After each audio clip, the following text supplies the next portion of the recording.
नमस्कार विद्यार्थी मित्रांनो, सायन्स एज्युकेशन या चॅनलवर विज्ञान आणि तंत्रज्ञान इयत्ता 10वी भाग 1 यामधील प्रकरण 3 रासायनिक अभिक्रिया आणि समीकरणे याचा आज आपण पूर्णतः अभ्यास करणार आहोत. चला तर मग बघूया आपण पाठ क्रमांक 3 रासायनिक अभिक्रिया व समीकरणे. या पाठात विद्यार्थी मित्रांनो आपण काही मुद्दे अभ्यासणार आहोत. ते मुद्दे आहेत रासायनिक अभिक्रिया, रासायनिक अभिक्रियांच्या लेखनाचे नियम, रासायनिक समीकरण संतुलित करणे आणि रासायनिक अभिक्रियांचे प्रकार. तर मागील वर्षी इयत्ता 9वीमध्ये तुम्ही मूलद्रव्ये, संयुजा, इलेक्ट्रॉन स्वरूपण, त्यानंतर रासायनिक अभिक्रिया यांचा अभ्यास केलाच असेल. मग त्याचा एक मुद्दा पडताळून आपण बघूया, म्हणजेच थोडे आठवा. पहिला प्रश्न आहे, मूलद्रव्यांच्या आणि संयुगांच्या रेणूंचे प्रकार कोणकोणते आहेत? तर मूलद्रव्यांचे आणि संयुगांचे प्रकार तुम्हाला इयत्ता 8वी इयत्ता 9वीमध्ये पण शिकवले आहेत. तर त्यानंतर ते आहेत धातू, अधातू आणि धातू सदृश. दुसरा प्रश्न बघूया, मूलद्रव्यांचे आणि संयुगांचे रेणूंचे प्रकार तुम्ही शिकले, त्याचे काही गुणधर्मही आहेत, ते मी तुम्हाला सांगते. संयुगे हे 2 किंवा अधिक मूलद्रव्यांपासून तयार होतात व संयुगातील घटक मूलद्रव्यांचे प्रमाण हे निश्चित असते, मात्र त्यांचे गुणधर्म हे भिन्न असतात. तर आपण बघूया दुसरा प्रश्न आहे, मूलद्रव्यांची संयुजा म्हणजे काय? हे बघा विद्यार्थी मित्रांनो, आता मी तुम्हाला एक उदाहरण देऊन समजवते. ज्या प्रकारे मूलद्रव्य मॅग्नेशियम घेऊया. मॅग्नेशियमचा अणुअंक आहे 12. त्यानंतर त्याचं इलेक्ट्रॉन स्वरूपण लिहितात 2, 8 आणि 2. तर 2 जे आहे, शेवटच्या कक्षेतील जे 2 इलेक्ट्रॉन असतात, ते 2 इलेक्ट्रॉन तो दुसऱ्या मूलद्रव्याला अष्टक पूर्ण करण्यासाठी देतो, कारण त्याला कोणीही अष्टक पूर्ण करण्यासाठी 6 इलेक्ट्रॉन न देऊन तो 2 इलेक्ट्रॉन त्याला ठिकाणी गमावतो. म्हणजे मॅग्नेशियमची संयुजा झाली 2. या प्रकारे मूलद्रव्याची संयुजा म्हणजे काय, मी तुम्हाला एक व्याख्येच्या स्वरूपात सांगते किंवा व्याख्या समजून घ्या. आयनिक बंध निर्माण करण्यासाठी मूलद्रव्यांच्या अणूने दिलेल्या किंवा स्वीकारलेल्या इलेक्ट्रॉनच्या संख्येस मूलद्रव्याची संयुजा असे म्हणतात. किंवा तुम्ही अशीही व्याख्या करू शकतात, मूलद्रव्ये आपले अष्टक स्थिती पूर्ण करण्यासाठी बाह्यतम कक्षेतील इलेक्ट्रॉन गमावणे किंवा इलेक्ट्रॉन स्वीकारणे या गमावलेल्या किंवा स्वीकारलेल्या इलेक्ट्रॉनच्या संख्येला संयुजा असे म्हणतात. ज्या प्रकारे मी तुम्हाला उदाहरण दिलं, असे अनेक मूलद्रव्यांची उदाहरणं तुम्ही घेऊन संयुजा म्हणजे काय, म्हणजे शेवटच्या कक्षेतील जे इलेक्ट्रॉन असतात त्यांना संयुजा इलेक्ट्रॉन म्हणतात आणि त्यानंतर ते इलेक्ट्रॉन त्यांना अष्टक पूर्ण करण्यासाठी द्यावे लागतात किंवा स्वीकारावे लागतात, ती त्यांची संयुजा. तर चला बघूया तिसरा प्रश्न. विविध संयुगांची रासायनिक रेणुसूत्रे लिहिण्यासाठी कोणती माहिती आवश्यक असते? संयुगांची रेणुसूत्र कशी लिहितात? तर तुम्हाला जर संयुगांचे रासायनिक सूत्र माहीत असतील तर तुम्ही ते रेणुसूत्र त्या ठिकाणी रासायनिक अभिक्रियेत वापरू शकतात. म्हणून म्हटलं आहे की विविध संयुगांची रासायनिक रेणुसूत्रे लिहिण्यासाठी कोणती माहिती आवश्यक असते? त्यासाठी तुम्हाला त्या मूलद्रव्यांची संज्ञा, त्या मूलद्रव्यांचे अणुअंक, त्या मूलद्रव्यांची संयुजा हे माहिती असणे आवश्यक आहे. कारण आपण जेव्हा रेणुसूत्र लिहितो ते तयार करण्यासाठी आपल्याला वरच्या बाजूला मूलद्रव्ये लिहावे लागतात आणि त्याच्या पायथ्याशी त्याची संयुजा लिहावी लागते आणि क्रॉस साईन म्हणजे गुणाकाराच्या चिन्ह करून त्यांचे रेणुसूत्र तयार करतात किंवा लिहितात. तर आपण बघूया मूलद्रव्यांचे रासायनिक जे अभिक्रिया आहे ती कशा प्रकारे होते. तर तुम्ही आता 9वीमध्ये शिकला असाल की अष्टक पूर्ण करण्यासाठी जे मूलद्रव्य देवाणघेवाण करतात त्याला संयुजा असे म्हणतात. हे मी तुम्हाला आत्ताच सांगितलं. मग आता रासायनिक अभिक्रिया म्हणजे काय हे आपण बघूया. तर रासायनिक अभिक्रिया म्हणजे काय? रासायनिक अभिक्रिया ज्या अभिक्रियेत रासायनिक बंधांचे विभाजन होऊन नवीन रासायनिक बंध तयार होतात व त्यांचे रूपांतर होऊन नवीन गुणधर्माचे उत्पादिते तयार होत असतात, त्याला रासायनिक अभिक्रिया असे म्हणतात. म्हणजेच काय, जे अभिक्रियाकारक असतात ते त्यांचे बंध त्या ठिकाणी तुटतात आणि नवीन बंधाचे जे उत्पादिते तयार होतात ते डाव्या बाजूला असतात. अशा प्रकारे ही रासायनिक अभिक्रिया दर्शवली जाते. ते आपण पुढील मुद्द्यात अभ्यासणारच आहोत. मग रासायनिक अभिक्रिया होताना द्रव्यांचे काय होते, संघटन होते किंवा त्यांच्यामध्ये बदल होतो. तो कायमस्वरूपी असतो किंवा तात्पुरता असतो. मग हे बदल कोणत्या प्रकारचे असतात की हे बदल 2 प्रकारचे असतात. एक भौतिक बदल आहे आणि एक आहे रासायनिक बदल. तर मग हे होताना त्यांच्या ज्या अवस्था असतात, म्हणजे उदाहरणार्थ भौतिक बदल म्हणजे काय आणि रासायनिक बदल म्हणजे काय हे आपण बघूया. तर भौतिक बदलाच्या वेळेस काय होत असतं की त्याची जी अवस्था असते त्या पदार्थाची, ती अवस्थेत बदल होत असतो आणि तो तात्पुरता स्वरूपाचा असतो. आणि रासायनिक बदल हा कायमस्वरूपी त्याच्यामध्ये बदल होतो. त्याच्यात ते रासायनिक बंध तुटतात आणि नवीन रासायनिक बंधाचे उत्पादिते तयार होत असतात. तर चला विद्यार्थी मित्रांनो, खालील तक्ता आपण अभ्यासूया. त्यातलं पहिली घटना आहे, त्यानंतर तुम्हाला त्यातली बदल सांगायचे. तर पहिलं दिलेलंच आहे पुस्तकात, बर्फाचे पाण्यात रूपांतर होणे हा भौतिक बदल आहे.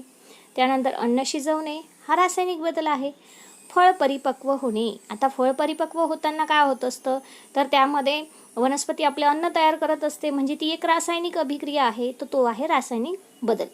दुधाचे दह्यात रूपांतर होणे हा सुद्धा रासायनिक बदल आहे. कारण विद्यार्थी मित्रांनो, जेव्हा दुधाचे दह्यात रूपांतर होते त्यावेळेस लॅक्टिक ॲसिड, लॅक्टोबॅसिलस नावाचा जो जीवाणू असतो तो त्यामध्ये लॅक्टिक ॲसिड तयार करतं, हा सुद्धा एक रासायनिक बदल आहे.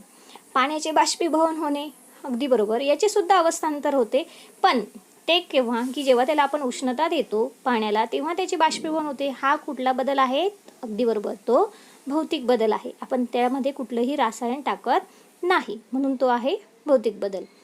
जठरामध्ये अन्न पचणे, तर जठरामध्ये अन्न पचताना आपल्या जठरामध्ये HCl नावाचं आम्ल असतं आणि काही एन्झाईम्स असतात विकरे, ते त्या ठिकाणी रासायनिक स्वरूपात त्यामध्ये अन्न पचवतात, म्हणजे हा सुद्धा रासायनिक बदल आहे. डांबर गोळी हवेत उघडी ठेवल्यास तिचा आकार कमी होतो. विद्यार्थी मित्रांनो, इयत्ता 9वीमध्ये तुम्ही संप्लवन ही अभिक्रिया अभ्यासली असेल.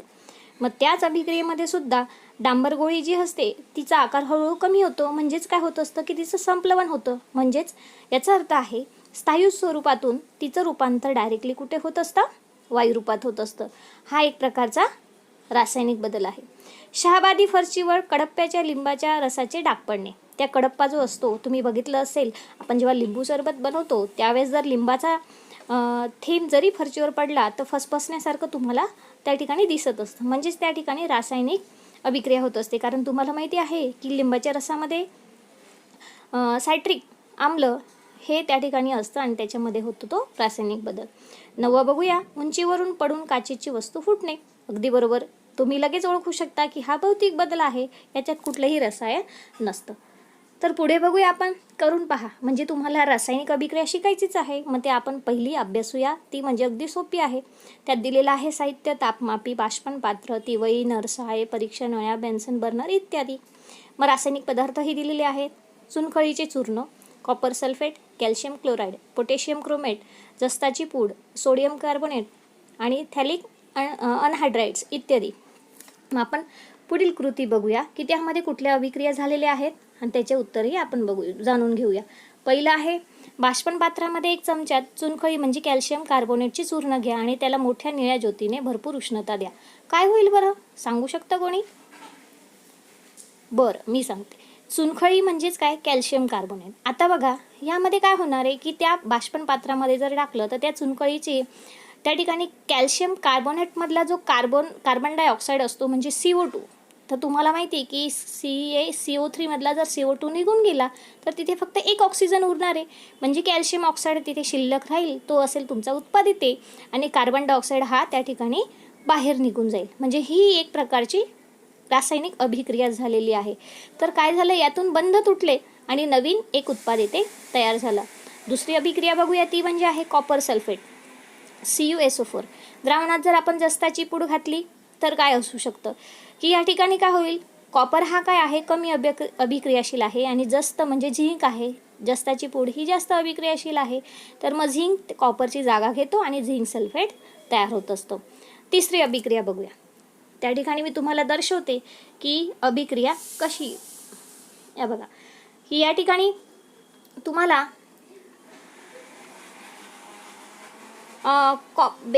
कॉपर सल्फेटची अभिक्रिया मी सांगितली की झिंक काय करतो, त्याची जागा घेतो, कॉपरची जागा घेत असतो आणि त्या ठिकाणी झिंक सल्फेट हे तयार होत असतं. आता बघूया आपण तिसरी अभिक्रिया.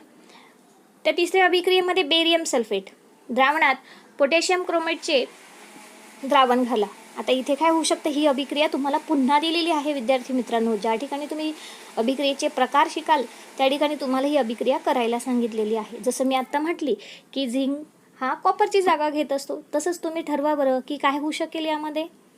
पोटॅशियम जो आहे म्हणजे K2 हा कोणाची जागा घेईल, बेरियमची. अगदी बरोबर. म्हणजे त्या ठिकाणी तयार होणारे तुमचा बेरियम क्रोमेट आणि पोटॅशियम सल्फेट. म्हणजे काय झालं, या ठिकाणी त्यांची एकमेकांची जागा बदलली, म्हणजेच त्यांतले अभिक्रिया कारखान्यामधले बंध तुटले आणि नवीन बंध तयार झाले, ते म्हणजे असतील उत्पादितांचे. आपण पुढेही अभ्यासणारच आहोत. पुन्हा बघूया आपण चौथी अभिक्रिया. कॅल्शियम क्लोराईड द्रावणात सोडियम कार्बोनेटचे द्रावण घाला. आता या सर्व अभिक्रिया आपण पुढे अभ्यासणारच आहोत. मग आपण त्यानंतर तो खालील तक्ता भरूया. आता या रंगातील बदल वगैरे आपण सगळं प्रात्यक्षिकामध्ये बघणार आहोत, ज्या अभिक्रिया तुम्हाला पुन्हा खाली दिलेल्या आहेत. तर शोध घ्या, तुमच्या दैनंदिन जीवनात घडणाऱ्या अनेक घटनांमध्ये तुम्ही भौतिक आणि रासायनिक अनुभवता, त्यांचे निरीक्षण करून नोंदी करा.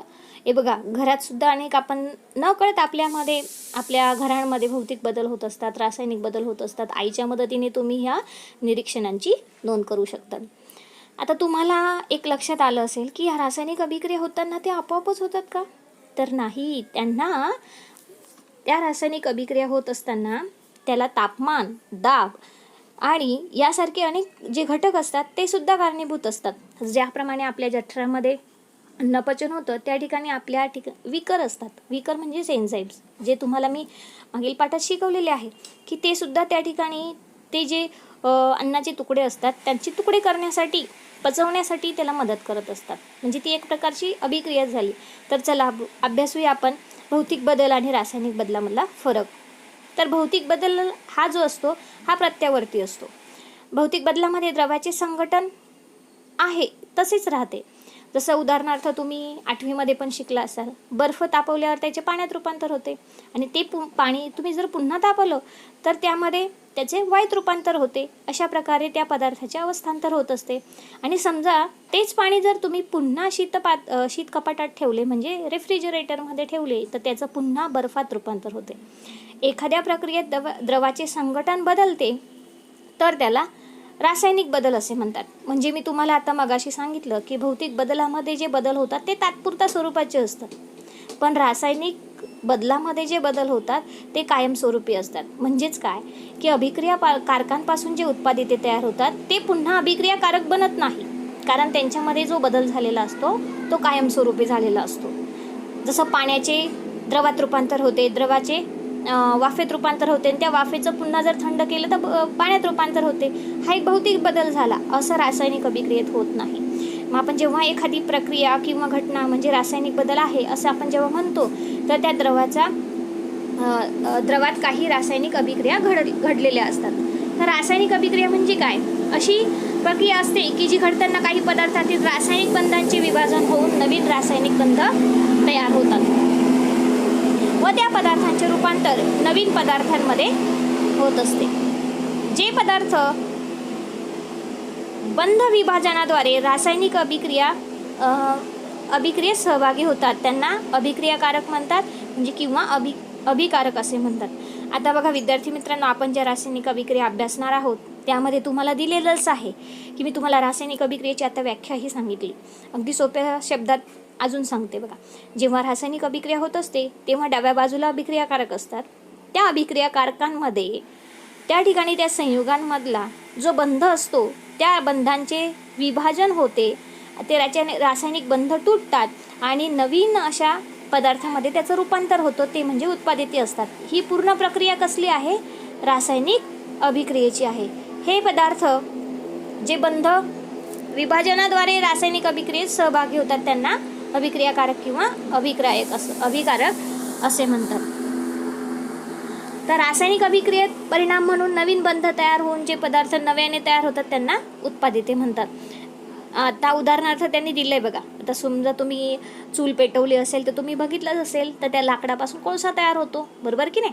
मग त्या कोळशाचे पुन्हा जर ज्वलन केले आपण किंवा लाकड जळत असताना त्या ठिकाणी कार्बन डायऑक्साईड हा वायू बाहेर पडत असतो. मग या अभिक्रियेमध्ये काय असतं की कोळसा आणि ऑक्सिजन यांचे त्या ठिकाणी रासायनिक अभिक्रिया होते आणि त्या ठिकाणी कार्बन डायऑक्साईड हे एक उत्पादित तयार होते. म्हणजे जे जळत असतं ते काय असतं? अभिक्रियाकारक. जे तयार होतं ते काय असतं? उत्पादित. मग आपण आता रासायनिक अभिक्रिया म्हणजे काय हे शिकलो. तर रासायनिक समीकरण कसं लिहितात हे आपण आता बघणार आहोत. तर रासायनिक समीकरण लिहिताना त्याच्या काही पायऱ्या आहेत. म्हणजे मुद्द्या आता आपण मुद्द्याने ते अभ्यासणार आहोत. प्रथम बघा, रासायनिक अभिक्रिया लिहिताना त्या ठिकाणी त्याच्या शाब्दिक स्वरूपात लिहितात. आता शाब्दिक स्वरूपात म्हणजे ज्या ठिकाणी तुम्ही अंक लिहित होते बघा, जसं अंक 1, 2 असं लिहितात, ते अंकी म्हणजे शाब्दिक स्वरूपात. ज्या प्रकारे आपण अभिक्रिया हे सूत्रात न लिहितात आपण शब्दात लिहिणार आहोत. आता बघूया पहिली अभिक्रिया. त्या ठिकाणी कॉपर सल्फेटचे जलीय द्रावण, जस्ताची भुकटी अधिक जस्ताची भुकटी आणि पुढे एक बाण केलेला आहे. त्यानंतर तयार झालेल्या उत्पादिताचे नाव दिले झिंक सल्फेटचे जलीय द्रावण अधिक तांबे. हे अभिक्रिया क्रमांक 1 आहे. त्या अभिक्रियेमध्ये तुम्ही अभ्यासलं असेल बघा, जे 2 अभिक्रियाकारक आहे कॉपर सल्फेटचे जलीय द्रावण. कॉपर सल्फेटचे जलीय द्रावण या ठिकाणी तुम्ही लक्षात घेताय की कॉपर सल्फेटचे जलीय द्रावण अधिक हे अधिक चिन्ह केलेलं आहे आणि जस्ताची पूड हे सर्व जे आहेत हे काय आहेत? अभिक्रियाकारक. यांना काय म्हणतात? अभिक्रियाकारक, जे तुम्हाला पुस्तकात दिलेलं आहे. अगदी बरोबर. मग ते अभिक्रियाकारक जे आहेत हे डाव्या बाजूला लिहिलेले आहेत आणि जो बाण दाखवलेला आहे, तो बाण जो आहे तुमचा दाखवलेला तो दर्शवतो की त्या ठिकाणी रासायनिक अभिक्रिया झालेली आहे आणि पुढे जे तयार झाले ते उत्पादित आहे. तर आपण पहिली पायरी बघितली की तिला शाब्दिक स्वरूपात लिहितात. मग ज्या रासायनिक अभिक्रियेमध्ये ती शब्दाच्या स्वरूपात त्याची मांडणी केली असते त्याला शाब्दिक समीकरण असे म्हणतात. ठीक आहे. तर मग आता आपण रासायनिक समीकरण कसं लिहितात तर ते लिहिण्यासाठी तुम्हाला आधी रासायनिक सूत्र माहिती असणे आवश्यक असते. मग आपण वरती बघितलं शाब्दिक स्वरूपातले, आपण रासायनिक स्वरूपात तिला मांडूया. रासायनिक सूत्रांचा वापर करून रासायनिक अभिक्रियेच्या संक्षिप्त स्वरूपात केलेल्या मांडणीला आपण रासायनिक समीकरण असे म्हणतो. ज्या प्रकारे कॉपर सल्फेट अधिक Zn केलेलं आहे बघा, म्हणजे झिंक आहे आणि एक पुढे बाण दाखवला आहे, त्यानंतर झिंक सल्फेट तयार होते. या ठिकाणी मी तुम्हाला ही अभिक्रिया दाखवली होती बघा विद्यार्थी मित्रांनो. ती अभिक्रिया काय होती की जो झिंक असतो तो कोणाची जागा घेतो? कॉपरची जागा घेतो. बघा तुम्हाला इथे दिसतंय, म्हणजे या कॉपरच्या जागी कोण आलेला आहे? झिंक आले आणि झिंक सल्फेट तयार झाले, बरोबर की नाही. आणि या कॉपरला कुठे टाकलंय त्याने? बाजूला सारलेला आहे. ही एक प्रकारची रासायनिक अभिक्रिया आहे. तर त्या अभिक्रियेला काय नाव आहे ते आपण अभ्यासणारच आहोत पुढे. तर रासायनिक सूत्रांचा वापर करून संक्षिप्त स्वरूपात केलेल्या मांडणीला रासायनिक समीकरण असे म्हणतात आहोत. त्याआधी आपण रासायनिक समीकरणाचे लेखन कसे करतात हे पाहूया. तर रासायनिक अभिक्रियाचे लेखन करण्यासाठी काही संकेत असतात. त्यातला पहिला संकेत आहे रासायनिक समीकरण लिहिताना अभिक्रियाकारके डाव्या बाजूला तर उत्पादिते हे उजव्या बाजूला लिहितात. ज्या प्रकारे मी आत्ता तुम्हाला सांगितलं की रासायनिक अभिक्रिया होताना अभिक्रियाकारक हे डाव्या बाजूला असतात आणि उजव्या बाजूला उत्पादिते असतात. ही पहिली संकेत झालं. दुसरं आहे, जर 2 किंवा अधिक अभिक्रियाकारके असतील किंवा उत्पादिते असतील तर त्यांच्यामध्ये अधिकच्या चिन्हाचा वापर केला जातो. ज्या ठिकाणी पुढे काही अभिक्रिया दाखवली बघा तुम्हाला, अभिक्रिया क्रमांक 3 त्यामध्ये तुम्हाला सांगितलेलं आहे की या ठिकाणी CuSO4 आणि अधिकचं चिन्ह दाखवलंय. म्हणजे 2 अभिक्रियाकारक आहेत आणि त्यांच्यामध्ये अधिकचं चिन्ह दर्शवलंय. म्हणजे या ठिकाणी दोघं अभिक्रियाकारक जे आहेत ते एकत्र येऊन अभिक्रिया होते आहे. लक्षात आलं. तर ही अभिक्रिया आपण आता बघितलेली आहे. तर त्यातला तिसरा संकेत आपण बघितला की त्यामध्ये अधिकचं चिन्ह हे वापरतात असतात. तसेच ZnSO4 आणि Cu म्हणजे उत्पादितामध्ये सुद्धा अधिकचं चिन्ह वापरतात, कारण 2 पेक्षा अधिक उत्पादिते तयार होत असतील तर त्यामध्ये अधिकचं चिन्ह वापरतात. तिसरा संकेत बघूया. रासायनिक समीकरण जास्त माहितीपूर्व बनवण्यासाठी अभिक्रियाकारके आणि उत्पादिते यांच्या भौतिक अवस्था समीकरणात नमूद केलेल्या असतात. अवस्था तुम्हाला माहीतच आहे, वायुरूप, द्रवरूप, स्थायीरूप. वायू असेल तर L लावतात, वायुरूप असेल तर G लावतात, द्रवरूप असेल तर L म्हणजे लिक्विड आणि स्थायीरूप असेल तर S असे अक्षरं त्या ठिकाणी त्या मूलद्रव्याच्या संज्ञेच्या रेणुसूत्राच्या खाली साईडला अशा ब्रॅकेटमध्ये दर्शवलेली असतात. ज्या प्रकारे तुम्हाला दाखवलं आहे बघा, उत्पादित वायुरूप असेल तर G आणि त्या ठिकाणी वायुरूप असल्यामुळे त्याला वरच्या दिशेने बाण केलेला असतो. जे दिशा दर्शवणाऱ्या बाणाने आपल्याला लक्षात येतं की हा वायुरूपात आहे. आणि अविद्रव्य स्थायी रूपात तयार झालं असेल तर त्याला एस ह्या अक्षराने दर्शवतात, आणि एस जर असेल तर खालच्या दिशेने दर्शवतात. अशी खालची दिशा दर्शवणाऱ्या बाणाने ते दर्शवता येतं. जर अभिक्रियाकारके आणि उत्पादिते यातील द्रावणांच्या रूपात असतील किंवा मग समजा त्यामध्ये ते जे आपण अभिक्रियाकारक घेतो आहे ते जर आपण जलीय द्रावणात जर त्याचं द्रावणीय स्थिती केलेली असेल किंवा त्याला पाण्यात आपण जर मिक्स केलं असेल, विरघळलं असेल, तर त्या ठिकाणी त्याला जलीय द्रावण असे म्हणतात. म्हणजे थोडक्यात आपण त्याला पाणी टाकून तयार केलेलं असेल तर त्या ठिकाणी कंसामध्ये ए आणि क्यू लिहित असतात.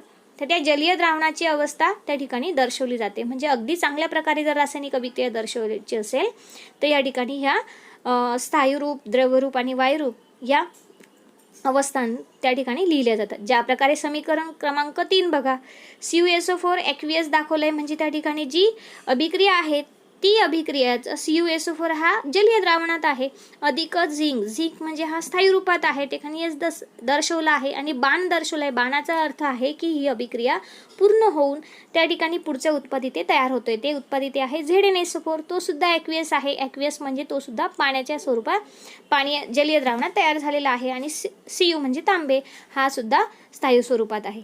अशा प्रकारे ही रासायनिक अभिक्रिया दर्शवते. त्याचप्रमाणे समजा एखाद्या रासायनिक अभिक्रियेला जर आपल्याला उष्णता द्यायची असेल तर मग ती कशी कळते, तर त्या ठिकाणी त्रिकोण नाचं चिन्ह त्या बाणाच्या वरती दर्शवलं जातं. ज्याप्रमाणे अभिक्रिया क्रमांक 4 बघा, COCO3 हा स्थायी रूपात आहे, बाण केलाय आणि बाणाच्या वरती त्रिकोण दिसतोय, तो अगदी बरोबर. म्हणजे या रासायनिक अभिक्रिया होताना ज्या प्रकारे आपण मागे बघितले बघा की चुनखळी जी आहे या चुनखळीला जर उष्णता दिली तर त्याच्यापासून कॅल्शियम ऑक्साईड आणि कार्बन डायऑक्साईड हा वायू त्या ठिकाणी बाहेर निघत असतो, म्हणजे हे उत्पादिते तयार होतात. आता त्या ठिकाणी तुमच्या लक्षात आलं असेल बघा समीकरण क्रमांक 4 मध्ये की कार्बन डायऑक्साईड हा वायू आहे म्हणून वरच्या दिशेने बाण दर्शवला आहे. लक्षात आलं. तर या ठिकाणी बघा सल्फेट, कॉपर सल्फेटचे जलीय द्रावण आणि जस्ताची पूड यांच्यात अभिक्रिया होऊन उष्णता सुद्धा बाहेर पडते. मग ती बाहेर पडणारी उष्णता आपण त्या ठिकाणी अधिकचं चिन्ह करून पुढे लिहू शकतो. जसं समीकरण क्रमांक 5 आहे बघा, अभिक्रियाकारके दर्शवले 2 आहेत, त्यानंतर बाण दर्शवला आहे, त्यानंतर उत्पादिते ही 3 तयार झाली तर तिघांमध्ये अधिकचं चिन्ह आहे आणि त्यांची जे अवस्था आहे ती सुद्धा त्या ठिकाणी दर्शवली. अशा प्रकारे अभिक्रिया ही पूर्ण करत असतात. आणि शेवटचा संकेत आहे तो म्हणजे 5वा. काही अभिक्रिया घडून येण्यासाठी विशिष्ट तापमान, दाब, उत्प्रेरक या अटी पूर्ण होण्याची आवश्यकता असते. आता तुम्हाला मी उत्प्रेरक म्हणजे काय आता सांगितलंच आहे की आता बघा जसं वनस्पती तेल आहे तो 60 डिग्री सेल्सिअस तापमानाला निकेल या उत्प्रेरकाच्या सानिध्यात हायड्रोजन वायू बरोबर अभिक्रिया जर झाली तर त्या तेलापासून वनस्पती तूप तयार होतं. तर उत्प्रेरक म्हणजे काय थोडक्यात आपण आत्ताच बघितलं, म्हणजे थोडक्यात त्याला आहे कॅटॅलिस्ट असं इंग्लिशमध्ये म्हणत असतात. तर बघूया उत्प्रेरक म्हणजे काय. ज्या पदार्थाच्या केवळ उपस्थितीमुळे, बघा जो पदार्थ त्या ठिकाणी रासायनिक अभिक्रियेमध्ये उपस्थित असतो त्या उपस्थितीमुळे रासायनिक अभिक्रियेचा वेग वाढतो परंतु त्या पदार्थात कोणताही बदल होत नाही, त्याला उत्प्रेरक असे म्हणतात. म्हणजे तो त्या ठिकाणी भाग घेतो पण त्याच्या स्वतःच्या स्वरूपात कुठलाही बदल होत नाही. तर अशा प्रकारे आपण पुढची अभिक्रिया बघूया, ती म्हणजे वनस्पती तेलापासून वनस्पती तूप तयार होतं. बघा विद्यार्थी मित्रांनो, तुम्हाला बाणाच्या वरती 60 डिग्री सेल्सिअस 60 डिग्री सेल्सिअस तापमान दिसतंय, अगदी बरोबर. समीकरण क्रमांक 6 मध्ये बघा, आणि खाली उत्प्रेरक वापरले त्या उत्प्रेरकाचं नाव सुद्धा दिलेलं आहे. तर अभिक्रियाकारक विषयी, उत्पादितांविषयी असे अनेक माहिती आपण आणि या ठिकाणी सूत्राखाली लिहित असतात. जसं आता पुढची अभिक्रिया दिली बघा, तांब्याची सहत नायट्रिक आम्लाबरोबर अभिक्रिया केली असतात, तांबूस रंगाचा विषारी नायट्रोजन डायऑक्साईड वायू तयार होत असतो. नायट्रोजन डायऑक्साईड वायू तयार होतो आणि जर ते जी अभिक्रिया होताना जे जर आम्ल सहत घेतलं असेल तर त्या अभिक्रियेमध्ये आणि विरल जर घेतलं असेल तर त्या अभिक्रियेमध्ये बदल असतो. तो बघा तुम्हाला इथे दाखवलेला आहे.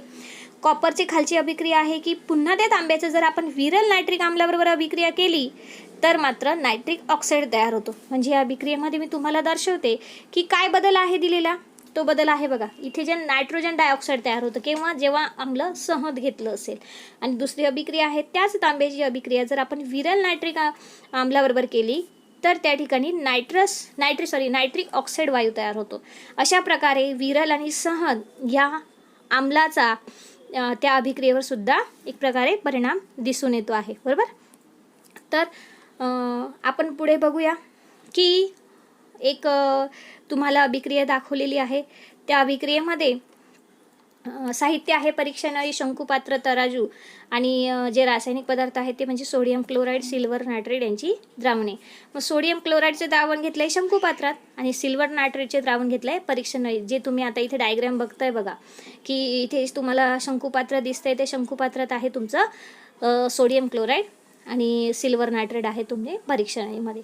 तर आता तुम्हाला काय दिसतंय, शंकुपात्रामध्ये परीक्षा नळी दोरी बांधून त्या ठिकाणी टाकलेली आहे, कारण त्या परीक्षा नळीमध्ये आहे सिल्वर नायट्रेट, की ते आणि ते परीक्षा नळी टाकल्यानंतर त्या रबरी बुशने ते शंकुपात्र पुन्हातः हवाबंद केलेलं आहे. शंकुपात्रात तराजूच्या साह्याने वजन केलं, हे दोघं परीक्षा नळी आणि शंकुपात्र यांचं वजन केलं आहे. तर ते वजन नोंदवून घेतलं आणि आता त्या शंकुपात्राला थोडंसं तिरकस करून त्या परीक्षा नळीतील द्रावण जेणेकरून त्या शंकुपात्रातील द्रावणात मिसळेल या प्रकारे धरलं आणि जे द्रावण मिसळलेलं आहे त्यानंतर पुन्हा त्या शंकुपात्राचं वजन केलं. तर तुम्हाला कोणते बदल आढळले असतील? अगदी बरोबर, की ते जे आधी वजन केलेलं होतं आपण ते वजन आणि नंतर अभिक्रिया झाल्यावर किंवा ते दोघं द्रावण एकत्र झाल्यावर केलेलं वजन हे सारखंच असतं, कारण त्यांचे अभिक्रिया झाल्याच्या अगोदर अभिक्रियाकारके आणि उत्पादिते यांच्यामधलेले असलेले जे अणू असतात यांची संख्या सारखीच असते. आता दुसरं बघूया, एखादा अविद्राव्य पदार्थ तयार झाला का? हो, कारण नवीन उत्पादिते तयार होतात. मग तो तयार झाला म्हणजे तुमचा सिल्वर क्लोराईड, कारण आपण सिल्वर नायट्रेटच्या द्रावणात सोडियम क्लोराईड टाकलं होतं. तर या ठिकाणी झालेली अभिक्रिया इथे दर्शवते मी तुम्हाला. ती कशी बघूया, की सिल्वर नायट्रेटमधलं या ठिकाणी झालेलं आहे सिल्वर क्लोराईड, म्हणजे या ठिकाणी बघा हा क्लोराईड जो आहे आणि हा सिल्वर आहे यांची अभिक्रिया झाली आणि सिल्वर क्लोराईड तयार झाले. या ठिकाणचा Na जो आहे म्हणजे सोडियम, या सोडियम नायट्रेट तयार झालेला आहे. अशा प्रकारची अभिक्रिया झाली. या ठिकाणी तुम्हाला काय लक्षात येते, की त्या अणूंनी एकमेकांची जागा काय झालेली आहे, विस्थापित केलेली आहे. अशा प्रकारची हे अभिक्रिया या ठिकाणी दिसते. म्हणजे तुम्हाला आढळलं की यांचं वजन केल्यावर त्यांचे वजन ही सारखेच असते. म्हणजे तुम्हाला इथे लक्षात येईल की रासायनिक अभिक्रिया झाल्यावर त्यांच्या अणूंमध्ये कुठलाही बदल होत नाही, ते संतुलित होतात. ठीक आहे. आता पुढे बघा, माहिती आहे का तुम्हाला सिल्वर नायट्रेटचा वापर मतदानाच्या शाईमध्ये केला जात असतो. लक्षात आलंय? तर आपण पुढचा भाग हा पुढच्या व्हिडिओमध्ये बघूया. तर मी हा व्हिडिओ जो आहे इयत्ता 10वीसाठी माझ्या सायन्स एज्युकेशनल चॅनलमध्ये तयार केला आहे. तर आय होप दॅट म्हणजे विद्यार्थी मित्रांनो तुम्हाला हा व्हिडिओ नक्कीच आवडला असेल. आणि हो, यानंतरचा जो पुढचा मुद्दा आहे तो नक्कीच पुढच्या व्हिडिओमध्ये छान प्रकारे स्पष्टीकरण देण्याचा प्रयत्न करणार आहे. ओके, तर तुम्ही हा व्हिडिओ बघा, त्याला लाईक करा, शेअर करा आणि सबस्क्राईब करा. थँक्यू.